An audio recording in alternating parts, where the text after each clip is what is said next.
안녕하세요. 전 파렴치한 사람의 말로를 끝까지 목격했던 40대 두 아이의 엄마입니다. 여러분, 세상엔 남의 선의를 딛고 올라서려는 사람이 있죠. 힘든 상황에 손을 내밀면 팔꿈치까지 낚아채고 올라와 미안하단 한마디 없이 당연하단 얼굴로 더 요구하는 사람 말입니다.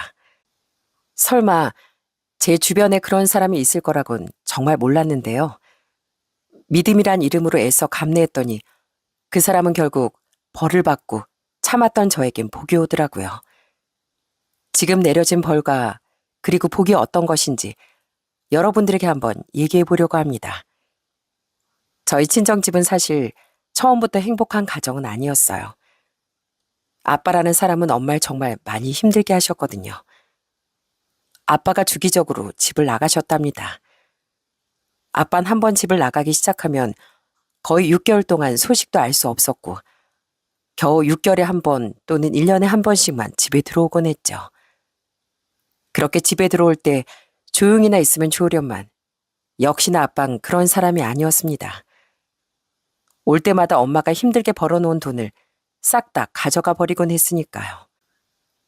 어릴 적엔 그런 아빠를 제가 어떻게 하지도 못하고 속으로만 울분을 섞였었는데 그나마 제가 고등학생이 되면서 덩치도 크고 힘이 생기기 시작했을 때부터 저도 엄마와 같이 아빠를 뜯어말리곤 했어요. 당신이 여태껏 우리 집에 뭐 한 게 있어서 여길 찾아와요. 오지 마세요. 우리 엄마가 힘들게 번 돈 당신이 뭔데 가지고 가요. 뭐 이 자식아? 이게 애비한테 해도 될 말 있고 안 해야 될 말이 따로 있지. 지금 머리 좀 컸다 이거야? 이거 놔. 내가 내 집 오겠다는데 뭔 상관이야? 여기가 왜 당신 집이에요? 우리한테 아빠는 이미 없으니까 다시 놀지 마세요. 더 이상 엄마 힘들게 하지 마시라고요. 뭐 어쩌고 어째? 이놈의 옆에 내가 가정교육을 대체 어떻게 시킨 거야? 하여튼간 집안꼴 아주 잘 돌아간다. 잘 돌아가. 애들 꼬라지 좀 봐 이 옆에 내야. 어떻게 애비한테 함부로 대할 수가 있어? 당신이나 애들한테 함부로 하지 마. 오죽하면 애들이 당신한테 그러겠어? 다신 찾아오지 마. 당신 같은 아빠는 우리 애들한테 필요도 없으니까 당장 나가라고. 그렇게 엄마와 저 그리고 남동생들이 계속해서 아빠를 밖으로 몰아내자 결국 아빠란 사람은 집에서 나갈 수밖에 없었습니다. 그 후로도 계속 집으로 찾아왔지만 나중에 남동생들도 어느 정도 크고 나니 더 이상 아빠란 사람은 집에 찾아오지 않더라고요. 그러다 제가 23살이 되었을 때 아빠가 간암으로 세상을 떠났다는 소식을 듣게 되었습니다. 평생 아빠란 사람은 저희의 기억 속에 좋은 추억이라곤 하나도 없는 사람이었어요. 오히려 저희 식구들이 힘들게 하는 그런 악마와도 같은 사람이었죠. 그러다 보니 저나 남동생들 모두 아빠의 장례식장엔 참석도 하지 않았어요. 엄만 혼자 순대국밥집을 운영하며 열심히 그렇게 저희 삼남매를 키우셨습니다. 사실 지금도 아이 셋을 홀로 키운다는 게 힘든 일인데 그 시절엔 엄마 혼자 자식 셋을 키우는 게 얼마나 더 고단하고 힘드셨겠어요.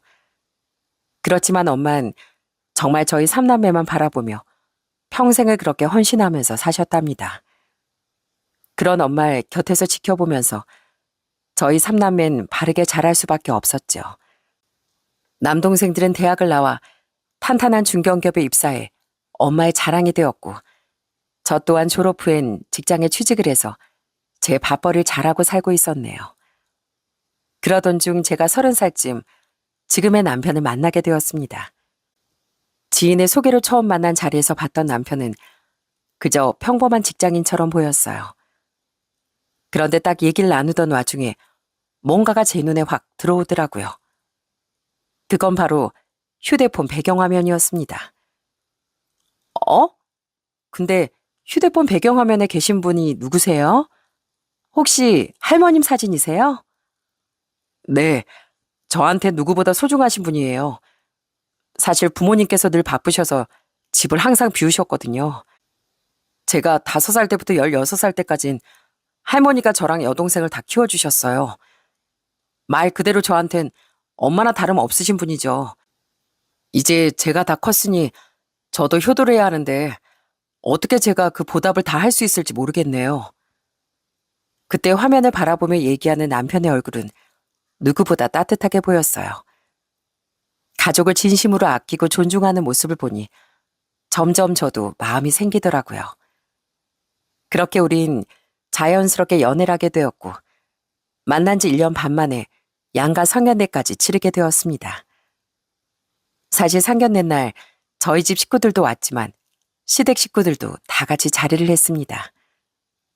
그 자리에서 제가 좀 놀랐던 건 90이 다 되신 시할머님이 직접 그 자리에 오셨다는 거였어요. 연세가 있으시다 보니 참석하기 어려우실 것 같았는데 손주 상견례인 만큼 직접 참석하고 싶으시다며 시할머니께서 얘기를 하셨죠. 우리 손주가 이렇게 멋지게 자라 장가 간다고 하니 제가 기쁜 마음으로 이 자리에 참석했습니다. 부족한 부분이 있을지도 모르겠지만 사랑으로 정성을 다해 저희 손주 키웠습니다.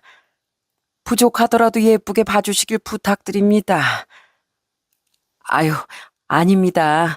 부족하기는요. 우리 예비 사이가 얼마나 싹싹하고 잘하는지 몰라요. 이렇게 사장어르신까지 와주셔서 저희 너무 기쁘고 감사드립니다. 저희야말로 저희 딸 정말 잘 부탁드립니다. 혼자 자식 셋을 키우느라 부족한 부분이 많았을 겁니다. 부족하기는요. 사돈께서 홀로 얼마나 애쓰며 자식을 키워오셨겠습니까? 이렇게 훌륭하게 자식을 키워내신 분이시니 분명 손주 며느리도 올바른 아이겠지요. 오히려 저희가 더 감사드립니다. 훈훈한 분위기 속에서 저희의 상견례는 무사히 마칠 수 있었답니다. 그런데 상견례 때도 그랬지만 양가 인사를 각각 갔을 때도 시할머니와 시부께선 따뜻하게 말을 해주시는데 이상하게 시모는 말도 잘 안 하고 가만히 계시더라고요. 전 원래 시모의 성격이 그런 줄만 알았습니다. 당시 시댁은 시할머니가 시부모님과 함께 살고 계셨어요. 시부랑 시모께서 외지에서 각자 일을 하느라 자식들을 돌보지 못해 시할머니가 오셔서 아이들을 키워주시며 그렇게 합가를 하고 지금껏 같이 살고 있었던 거였죠. 그리고 전 시할머니가 어떤 일을 하셨는지 듣고 나서 정말 깜짝 놀랐습니다. 시할머니는 무려 80대 초반까지도 시장에서 생선 장사를 하셨습니다. 그래서 시댁에 가면 항상 고등어나 갈치 이런 생선으로 만든 요리가 늘 올라와곤 했어요. 저도 생선을 꽤 좋아하는 편인데 시댁에 가서 밥을 먹을 때면 시할머니께서 늘 생선가시 발라서 제 밥 위에 올려주시기도 했어요. 자, 우리 손주 며느리 이것도 한번 먹어보거라. 내가 생선 장사할 때 우리 손주 며느리 왔으면 더 신선하고 좋은 걸 먹여줬을 텐데 참 아쉽구나. 할머님, 이것도 진짜 맛있어요. 어쩜 이렇게 생선을 잘 구우셨어요? 전 매번 집에서 생선 구워도 이렇게 안 되던데 너무 맛있어요. 남편이 할머님 고등어찜이랑 생선구이 세상에서 제일 맛있다고 했는데 정말 너무 맛있네요. 그러냐? 나야 한평생 생선 장사하면서 매일 생선 요리나 했으니 그렇지 뭐. 맛있다고 하니 다행이구나. 그렇게 투박한 손으로 직접 손수 가시를 발라주시는 시할머니의 모습을 보면서 남편과 시누이가 얼마나 사랑을 많이 받고 컸는지 한눈에 알 수 있겠더라고요. 특히나 남편의 여동생인 신우는 할머니에 대한 사랑이 정말로 컸습니다. 타지에서 직장 생활하던 신우는 명절이나 휴일에 시댁에 오면 늘 시할머니 방에서 같이 잠도 자고 생활을 하곤 했거든요. 멀쩡히 신우 방이 비어 있음에도 신우인 항상 시할머니 곁에서 떨어지질 않더라고요. 그 모습을 못마땅하게 생각했던 건 바로 시모였습니다. 으이구, 쟤는 어떻게 된 게 날 거꾸로 먹었나? 지 할머니만 저렇게 챙기고 어떻게 엄마를 안 챙겨? 야, 강은주, 너희 엄마 뱃속에서 나왔거든. 할머니보다 엄마를 더 챙겨야 하는 거 아니야? 내가 뭐 엄마를 안 챙겨. 그래도 나 키워준 건 할머니 덕이 더 크거든. 그치, 할머니? 오냐, 오냐, 우리 손녀. 이 할미가 우리 손녀 주려고 간식 숨겨둔 거 있는데 그거 넣어요 먹으러 가자. 늘 따뜻하고 온정이 많은 시댁 식구들 중에서도 시모는 유독 좀 까칠하고 신경질적인 사람이었어요. 특히나 제 결혼 초반엔 저에게 시집살이 시키려고도 하셨던 적도 많았죠. 그런데 그때마다 절 막아주신 건 바로 시할머니였어요. 이해, 너 저기 좀 가서 주방 좀 치워라. 안 그래도 너 오면 대청소나 한번 할까 했는데 내가 보니까 너 살림도 제대로 못하는 것 같은데 내가 좀 너희 집 가서 알려줘야 되겠다. 너 언제 시간 되니? 주말에 내가 바로 가마. 아이고, 네가 무슨 살림을 배워주긴 배워줘. 살림 한 번을 제대로 해본 적도 없으면서 아들 딸 낳고서 그때 이후론 내가 와서 살림이고 애들 보는 거고 다 해줬는데 네가 이제 와서 뭔 시집살이 시키려고 해. 밖에서 놀기만 했던 애가 갑자기 시애미가 됐다고 그러는 거요? 아휴, 어머님, 제가 무슨 뭘 밖에서 놀아요. 저도 돈 버느라 바빴던 거잖아요. 그러니까 하는 말이야. 너도 집에서 살림 안 했으면서 지금 똑같이 밖에서 돈 벌면서 일하는 며느리한테 뭐 하는 거야? 괜히 시집살이 시키러 가지 말고 가만히 있어, 가만히. 참, 어머님은 절 꼭 나쁜 사람으로 만들어요. 우리 손주 며느리 시집살이 시키러 가지 말어. 내가 계속 지켜볼 거야. 알겠어? 아휴, 알았어요. 시할머니 호통에 시모는 알았다며 더 이상 대놓고 제게 시집살이 시키진 않았지만 은근슬쩍 저한테 이거 해라 저거 해라 하면서 시키곤 하시더라고요. 그렇게 절 시키다가 시할머니나 시부가 등장하면 또 언제 그랬냐는 듯 저한테 잘해주는 척 하시기도 했고요. 한편 시부는 은퇴를 하시고선 건강에 많이 신경을 쓰시는 분이었답니다. 아침마다 운동도 계속 나가시고 조깅도 하시고 배드민턴도 치시고 또 등산도 가시면서 정말 열정적으로 운동을 하셨어요. 한 번씩 시부와 밖에서 배드민턴을 치면 저도 꽤나 운동을 잘하는 편인데 한 번을 이기지 못했답니다. 아버님, 맨날 배드민턴만 치신 거예요? 정말 왜 이렇게 잘 치세요? 좀 봐주세요. 봐주긴 뭘 봐줘? 승부의 세계 냉정한 법이야. 제 아무리 아끼는 며느리지만 코트 안에선 소용없지. 자, 간다 우리 며느리. 그러면서 공을 넘기시는데 얼마나 체력이 좋으신지 제가 따라갈 수조차 없을 정도였어요.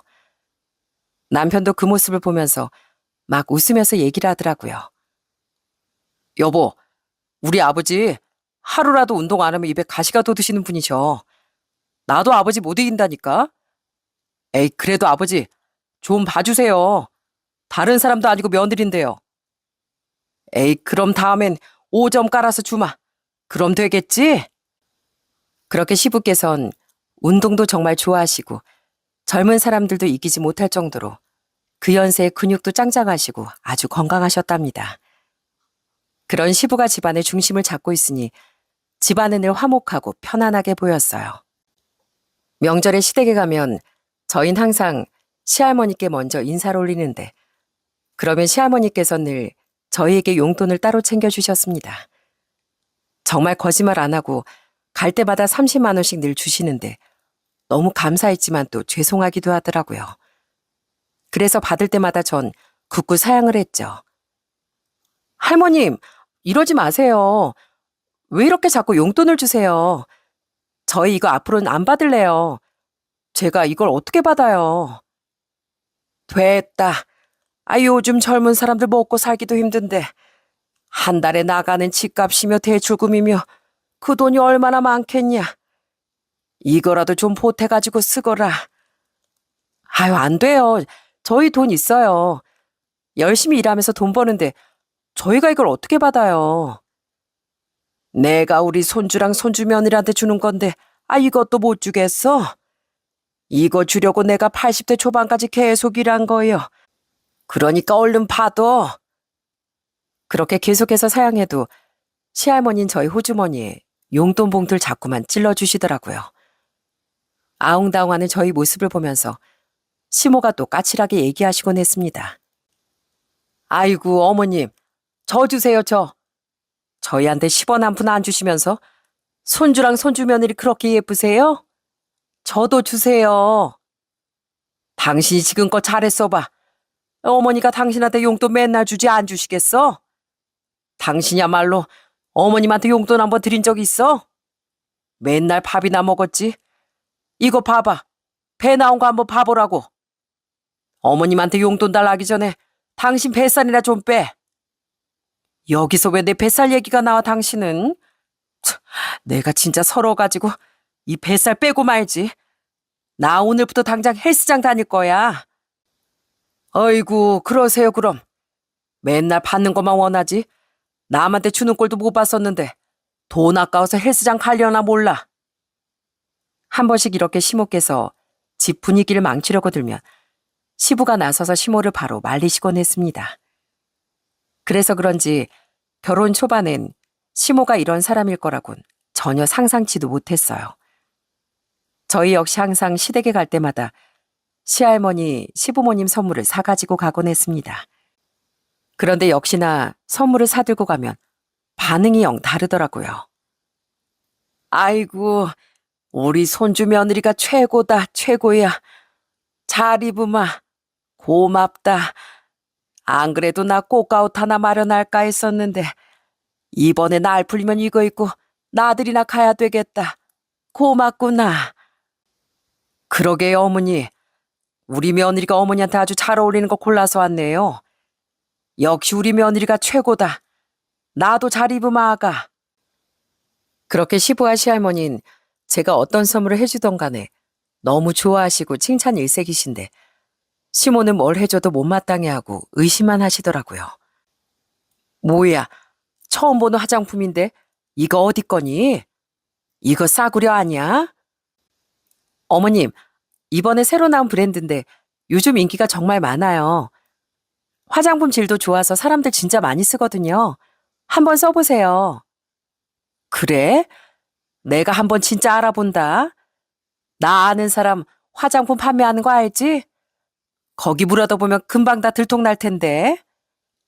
어머님, 제가 설마 어머님한테 안 좋은 거 해드렸을까 봐서요? 쓰시기 찝찝하시면 그냥 돌려주세요. 제가 그냥 쓸게요.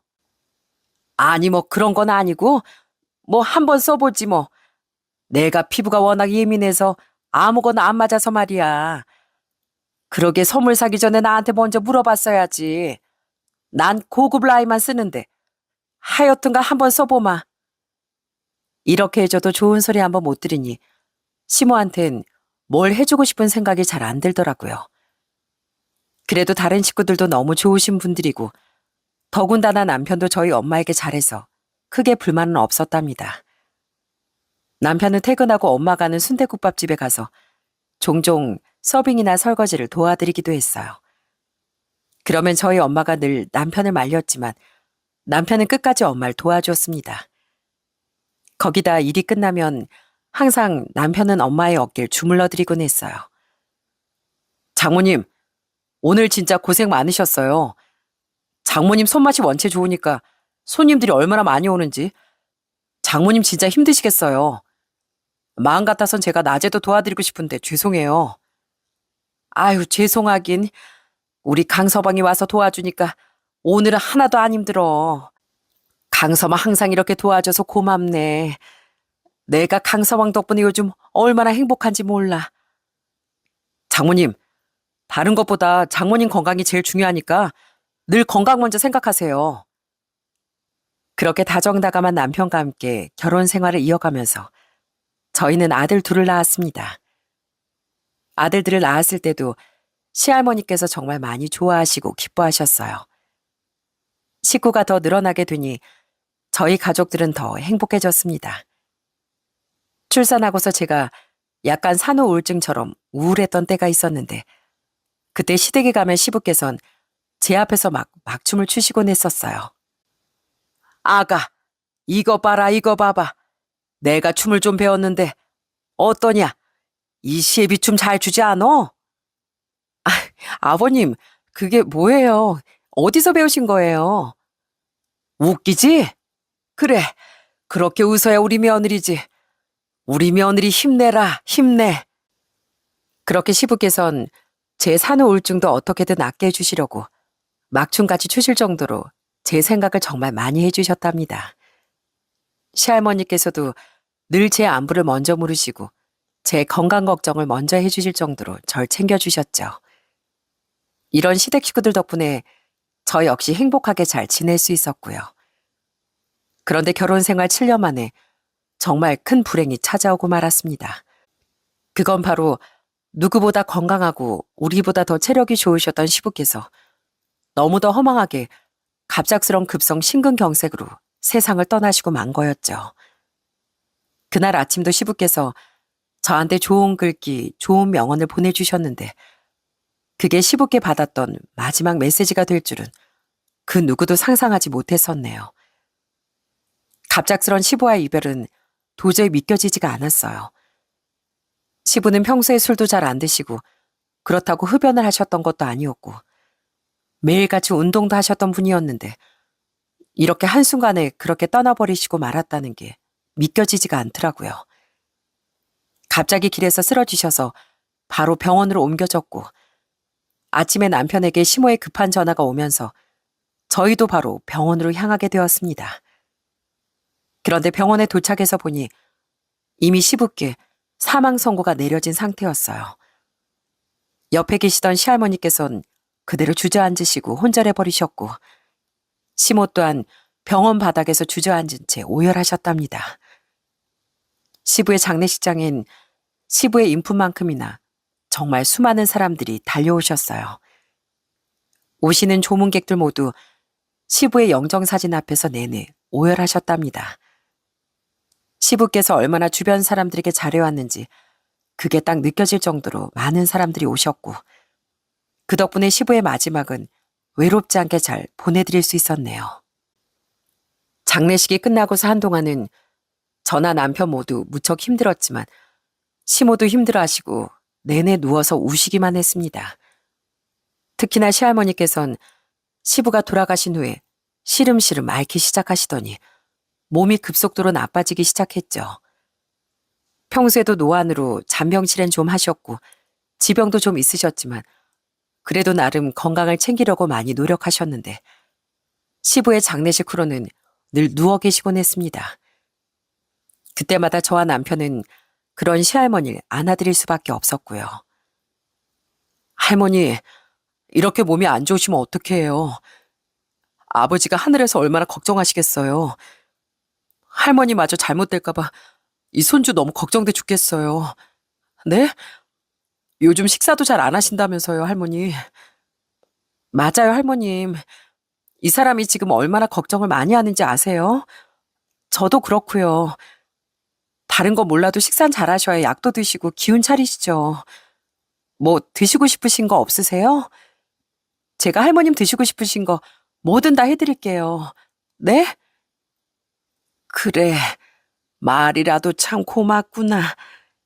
내 걱정해주는 사람은 우리 손주하고 손주 며느리밖에 없다. 나도 기운을 차리고 싶은데 우리 아들이 아직도 눈에 아른거린다. 내가 앞으로 어떻게 살아야 할지, 우리 아들이 어떻게 그렇게 허망하게 간다니. 이 불효막심한 놈이 이 애밀 혼자 놔두고 먼저 갈 수가 있다니. 내가 아들 먼저 앞세우고 어떻게 살겠냐. 우리 아들 혼자 얼마나 외롭겠어. 이 애미가 얼마나 보고 싶겠냐고.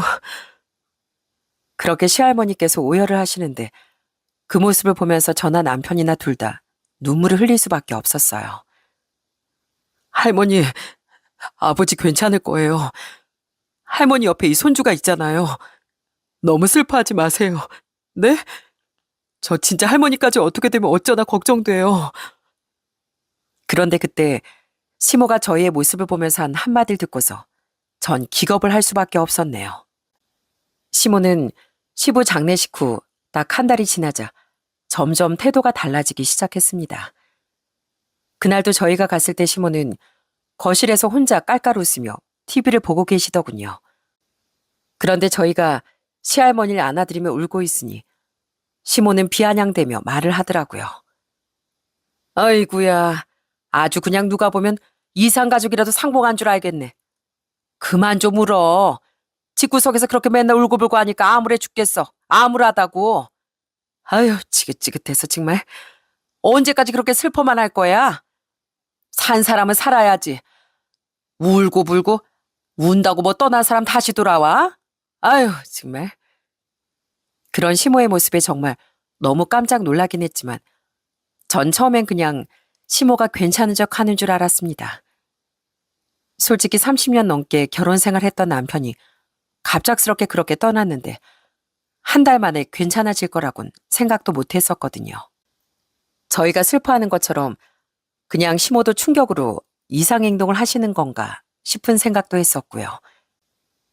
저흰 틈만 나면 시댁에 가서 할머니를 보살펴 드렸어요. 한 번은 시할머니 건강 상태가 너무 안 좋아져서 입원을 하신 적도 있었는데요. 그런데 시할머니가 입원을 하시고 난 후에도 시모는 병원에 잘 찾아오지도 않더군요. 그래서 하루는 제가 전화를 했답니다. 어머님, 오늘 할머니 병원에 가보려고 하는데 어머님도 같이 가실래요? 내가 거길 왜 가니? 아니 맨날 집구석에서 보는데 뭐하러 병원까지 찾아가서 얼굴을 보고 앉아있어? 너랑 우리 아들이랑 내 딸이 자주 가면 되지 뭐. 굳이 나까지 봐야 되니? 예, 나도 힘들다 힘들어. 나도 이제 60대 중반이야. 할머니만큼이나 나도 힘들어 죽겠는데 왜 니들은 내 걱정은 안 하고 맨날 할머니 걱정만 해?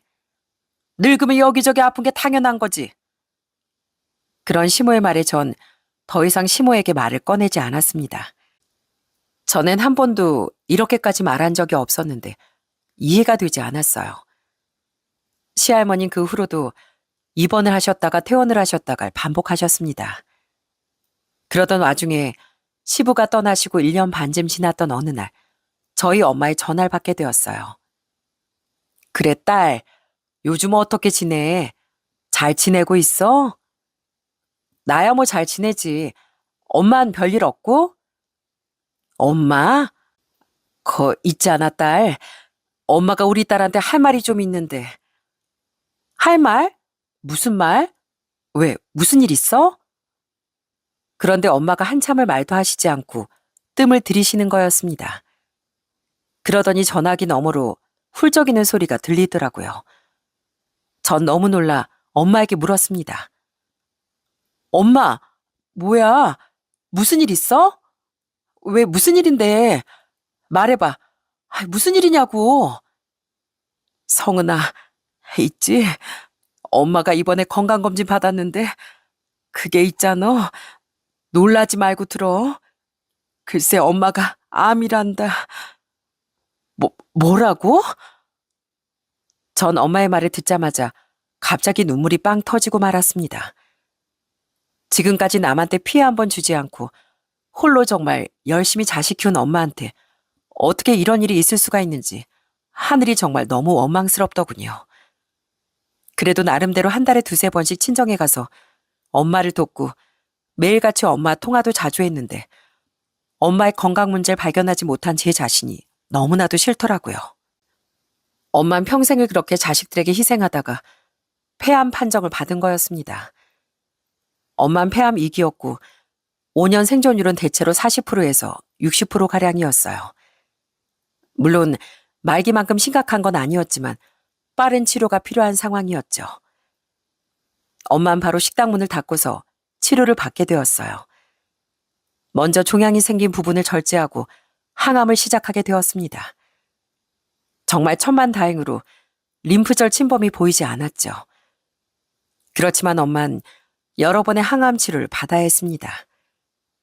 둘째 동생은 천안에 살았고 셋째 동생은 원주의 직장 때문에 그곳에 살고 있었는데 두 동생들 모두 쉽게 올 수가 없어 제가 엄마 곁을 계속 지키게 되었고요. 그런데 항암 받는 게 정말 쉬운 일이 아니더라고요. 수술만 하면 금방 엄마 건강이 나아질 거라 생각했는데 항암 사이클을 한 번씩 거칠 때마다 엄마의 기력이 점점 떨어지시곤 했으니까요. 이게 또 후유증이 심할 때도 있어 항암하고 난 후에 오심이며 고열에 시달릴 때도 있었습니다. 그런 모습을 곁에서 지켜보면서 얼마나 마음이 찢어졌는지 몰라요. 그때 남편이 저에게 한 가지 제안을 했습니다. 여보, 우리 이러지 말고 우리가 장모님 모시고 사는 건 어떨까? 내가 보기엔 장모님 전보다 많이 힘들어 보이시는데 웃음기도 많이 사라지시고 불안해하시는 것 같아. 내가 갈 때마다 내 손을 꼭 붙잡으시는데 전보다 기력이 없으신지 꽉 잡지도 못하시더라고. 애들도 할머니 걱정 많이 하고 말이야. 그래서 말인데 우리가 같이 모시고 살면 어떨까? 여보, 정말 괜찮겠어? 아무리 그래도 암 환자랑 같이 사는 게 쉬운 일은 아니잖아. 괜찮지 그럼. 당신 어머니이기도 하지만 나한테도 장모님은 내 가족이잖아. 어머님이 지금껏 당신이랑 처남들 키우느라 얼마나 고생 많이 하셨는지 내가 잘 알고. 이젠 사위로서 내가 모시고 싶어서 그래. 어? 우리 그러자. 전 정말 남편의 말을 듣고 눈물이 절로 나오더라고요. 어떻게 이렇게 착하고 좋은 사람과 제가 결혼을 할 수 있었는지 그저 너무나 감사한 마음뿐이었습니다. 그렇게 저희 엄마를 모시고 살게 되었어요. 저는 직장을 그만두고 엄마와 같이 시간을 많이 보내기로 했습니다. 엄마는 저희와 함께 사시면서 조금씩 건강을 되찾고 계셨어요. 물론 항암을 받을 땐 여전히 힘들어 하시긴 했지만 그래도 손주들도 있고 곁에서 저와 남편이 살뜰하게 챙겨드리니 전보다 많이 좋아지시더라고요. 그런데 엄마를 모시고 온 뒤 얼마 지나지 않았을 때 갑자기 시모에게서 연락이 왔습니다. 그동안 사실 엄마 암 수술이랑 항암 때문에 정신이 하나도 없었거든요. 시모는 제가 전화를 받자마자 막 짜증을 내시기 시작했어요. 예, 너희는 아주 그냥 이 시애미가 어떻게 지내는지 궁금도 안 하니? 대체 요즘 뭐 하길래 연락도 통 없고 내가 이렇게 전화를 해야 되겠어? 아휴, 어머님, 그게 저희 친정엄마가 좀 몸이 안 좋으셔서요. 저희 집으로 모시고 옆에서 보살펴 드리느라 연락이 뜸했네요. 죄송해요, 어머님. 뭐? 너 지금 뭐라 그랬니? 집으로 모시고 오다니. 예, 너 지금 사람 차별하는 거야, 뭐야? 왜 난 안 모시고 네 엄마만 모시는 거니? 허이구, 그래도 내가 시애미긴 시애미라 이거야? 이래서 내가 며느리 필요 없다니까. 며느린 지 친정만 챙긴다더니 딱이네, 딱이야. 그래서 네가 내가 전화하면 바쁘니 어쩌니 전화 피하고 그랬구나. 참 너도 진짜 너무한다. 일단 알았다. 끊어. 너 앞으로 두고 봐. 그러면서 전화를 딱 끊어버리는 시모를 보면서 전 너무나 황당했습니다. 사실 엄마와 병원에 다니면서 종종 시모가 자꾸 전화를 와 이거 해줘라 저거 해줘라 이거 사달라 저거 사달라 귀찮게 하는 통에 어느 순간부터 제가 전화를 잘 안 했었거든요. 아들한텐 한 번을 안 하면서 왜 맨날 며느리한테 전화해서 그러시는지. 그래서 제가 점점 거리를 뒀었는데 또 트집을 잡으려고 이렇게 전화가 온 거였죠. 그런데 전 그때까지만 해도 도대체 뭘 두고 보자는 건지 이해를 하지 못했어요. 그리고 다음 날 저는 정말 말도 안 되는 상황에 경악을 금치 못했답니다. 다음 날 아침 이른 시간에 갑자기 집 초인종이 울리더라고요. 그래서 확인을 해봤는데 시모가 떡하니 문 앞에 서 있는 거였습니다. 전 너무 놀라 바로 문을 열었는데 보이는 광경에 다시 한번 경악할 수밖에 없었죠. 저희 집에 온 사람은 시모뿐만이 아니었거든요. 시모의 뒤로 시할머니께서 서 있으셨습니다. 아우, 넌 문을 왜 이렇게 늦게 여니? 아주 추워 죽는 줄 알았네. 빨리 이거나 받아 얘. 시간 없으니까. 어머님? 이게 뭐예요? 웬 짐가방이에요? 이건 이 시할머니 짐가방이다. 오늘부터 할머니 네가 모셔라. 네? 뭐라고요? 솔직히 말해서 내가 뭐 피 한 방울 섞인 것도 아니고 네 시아버지도 갔는데 내가 왜 네 시할머니 모셔야 되니? 난 엄연히 남남이잖아. 뭐 어차피 너도 지금 네 엄마 간병하고 있다며. 하는 김에 네 시할머니도 모시라고. 네 남편이랑 시할머니는 같은 피 아니야? 무슨 말인지 알아들었지? 아유 얼른 받아. 무거우니까. 전 시모의 말에 너무 화가 나고 어이가 없었습니다. 그 추운 날 어떻게 시할머니를 모시고 그 이른 아침부터 오실 수가 있는지. 게다가 시할머니 건강 상태도 안 좋은데 굳이 모시고 온 시모가 도저히 이해가 되지 않았죠. 시할머니는 기력 없이 시모 뒤에 서 있었고 고개도 잔뜩 숙여 아무런 말도 하시지 않으셨고요. 그때 소란스러운 소리를 들은 저희 엄마가 나오시더니 그 광경을 보시고선 먼저 나서셨어요. 아이고, 사장 어르신, 안녕하세요. 추우시죠? 얼른 들어오세요. 성은아, 얼른 안으로 모셔야지. 날이 많이 춥다. 사돈, 제가 오랜만에 뵙습니다. 어떻게 이렇게 만나게 됐네요. 아, 네, 그래요. 뭐 암투병 중이시라고. 예, 그렇게 됐습니다. 잠깐 제가 딸 집에서 신세 좀 지고 있네요. 예, 뭐 안타깝게 됐지만 빨리 완쾌하시길 바랄게요. 어쨌든 저희 시어머니 두 분이 좀 잘 봐주시고 그럼 전 이만 가보겠습니다. 그러더니 시모는 시할머니와 짐만 내려놓고선 바로 뒤돌아 나가버리시더군요. 정말 이게 무슨 예의인지 너무 황당했습니다.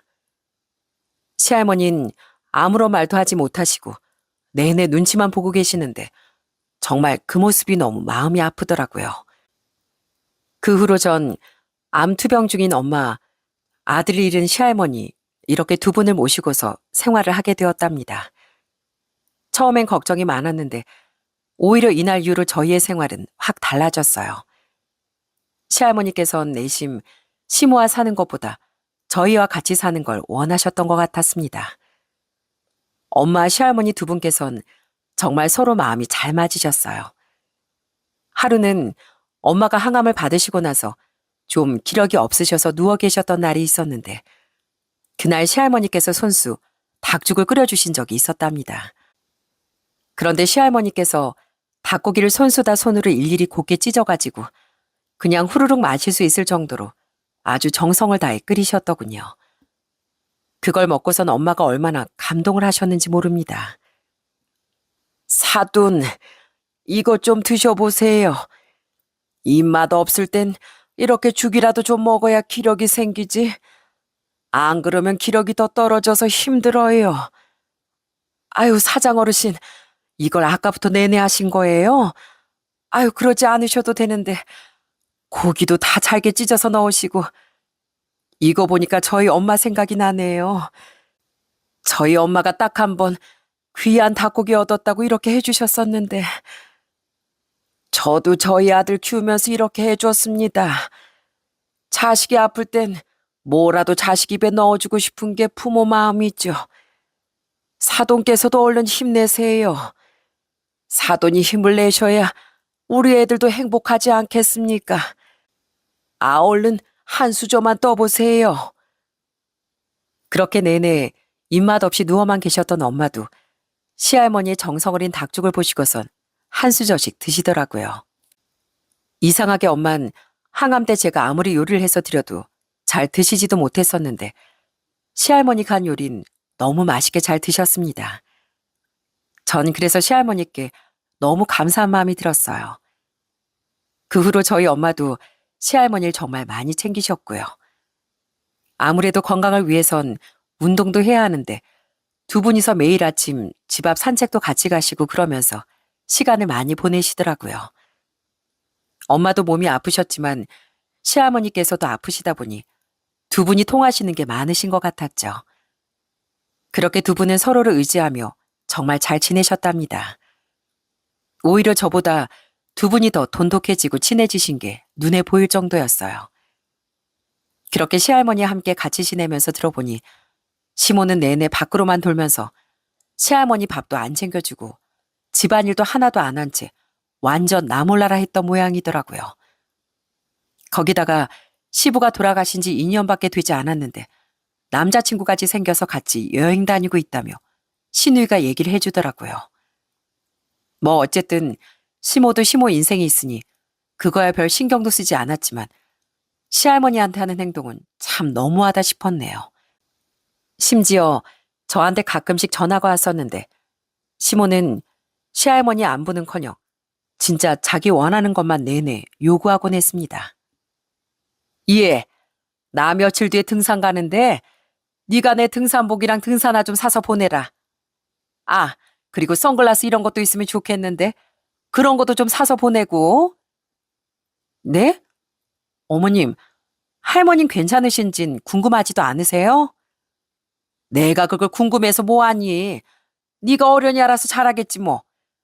하여튼 간에 필요한 거 내가 메시지로 보내놓을 테니까 알아서 고급스러운 걸로 골라서 보내라. 싸구려로 보내지 말고. 정말 염치라곤 하나도 없었던 시모의 태도에 전 너무나 황당했지만 저보다 더 화가 난 건 바로 남편이었습니다.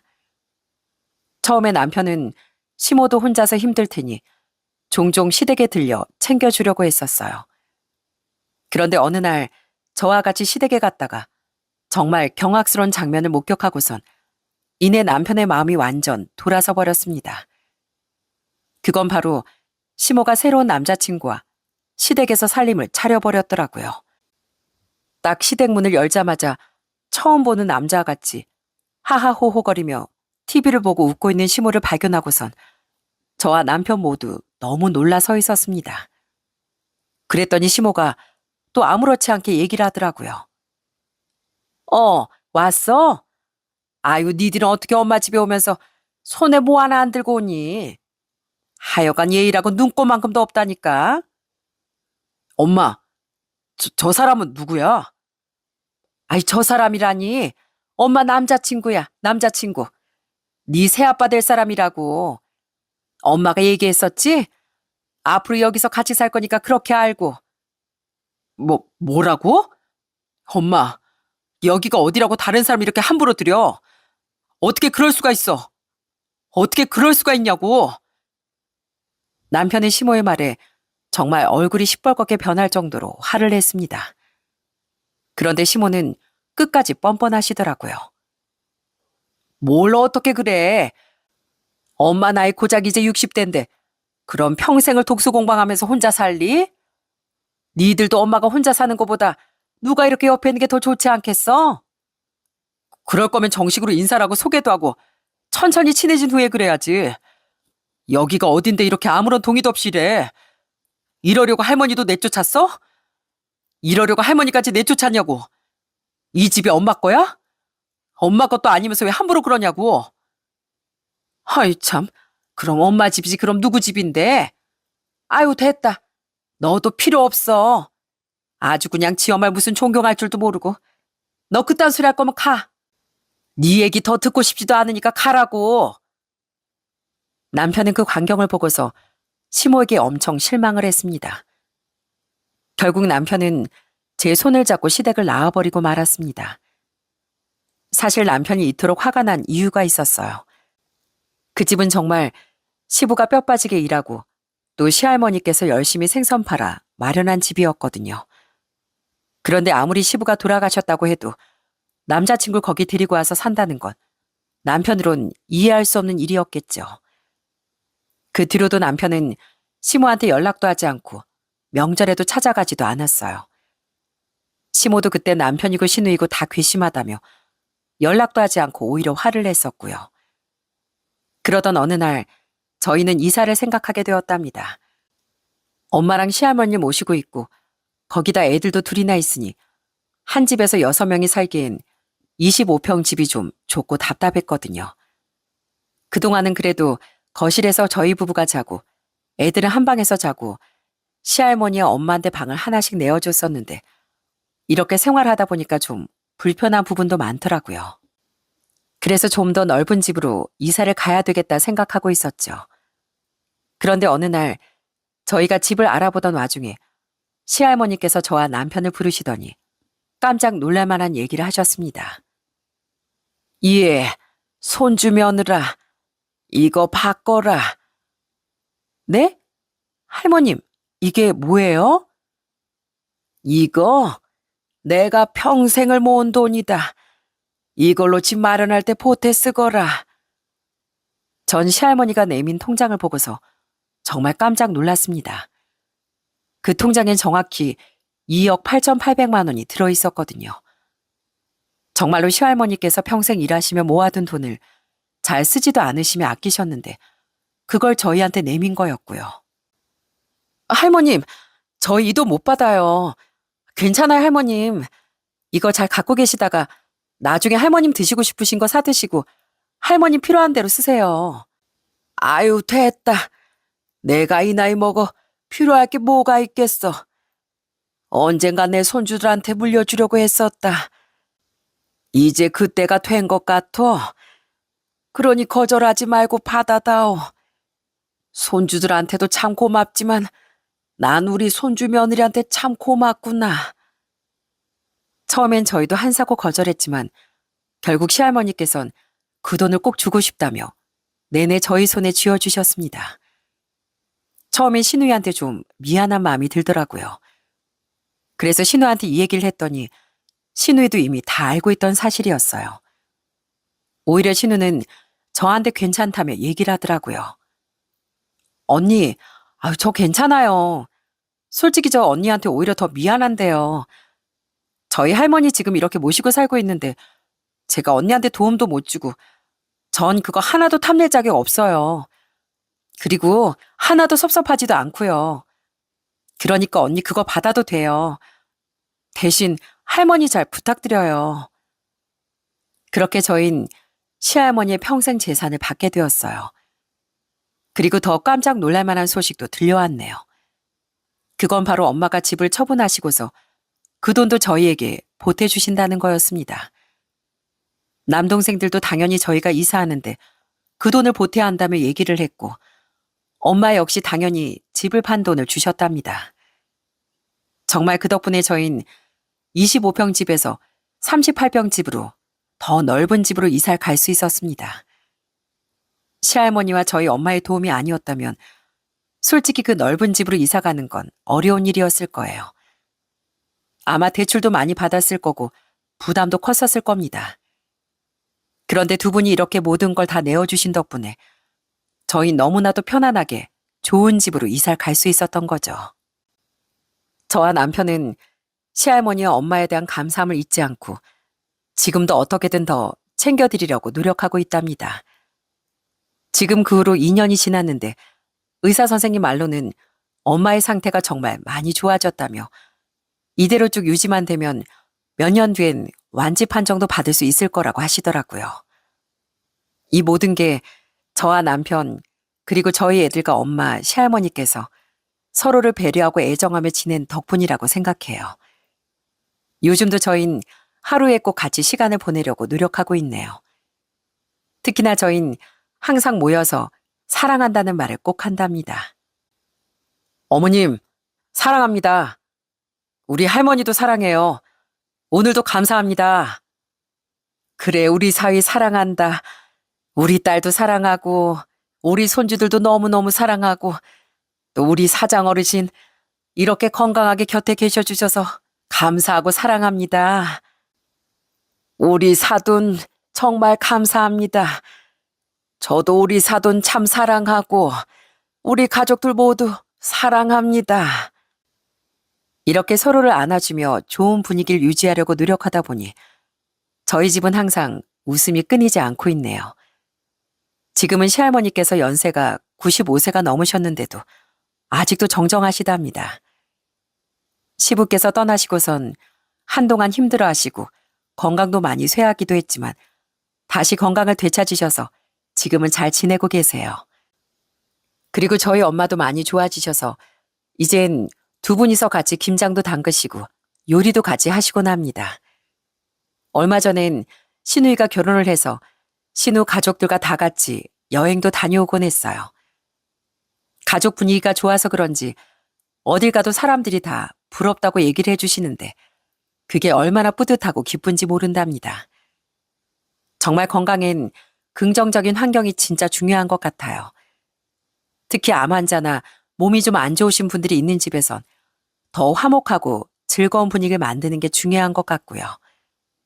그리고 시모는 전에 살았던 그 남자와는 헤어졌나 보더라고요. 그렇게 헤어지고 난 후에 자식들한테 연락해서 섭섭하다 서운하다 그러시는데 그때서야 자식들한테 말하면 무슨 소용이겠어요? 아무리 부모라고 한들 자식들한테 애정을 줘야 자식들도 부모한테 애정을 주는 거 아니겠습니까? 저나 남편은 정말 말 그대로 최소한의 자식된 도리만 하고 있습니다. 저도 물론 시모에게 잘하고 싶은 마음은 있지만 차마 이 사연엔 솔직하게 다 할 수 없을 정도로 시모는 막무가내고 아주 우격다짐이시거든요. 지금도 여전히 본인 말만 다 맞다고 하시는데 아무리 저희가 얘기를 해도 들으실 분도 아니고 그래서 지금은 그냥 시모한테 최소한의 도리만 하면서 살고 있습니다. 지금 바람이 있다면 같이 살고 있는 저희 가족들, 시할머니의 엄마, 그리고 저희 애들이랑 남편, 또 남동생들과 신우 가족들까지 모두 오래오래 행복하게 건강하게 살았으면 좋겠다는 것 뿐이에요. 가족들의 행복을 위해 제가 좀 더 노력해 보려고요. 제가 지금껏 살다 보니 진정한 가족이라는 게 꼭 피를 나눠야만 되는 건 아니더라고요. 서로를 아껴주고 배려하고 생각해주는 마음으로 그렇게 함께 지내다 보면 남이었던 사람도 자연스럽게 소중한 가족이 되는 것 같습니다.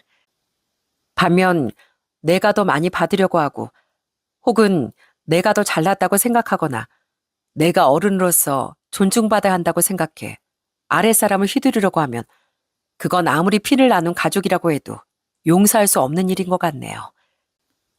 여러분들 곁엔 겉만 가족인 사람이 아니라 속으로도 진정 서로를 아껴주는 가족들만 있으셨으면 좋겠습니다.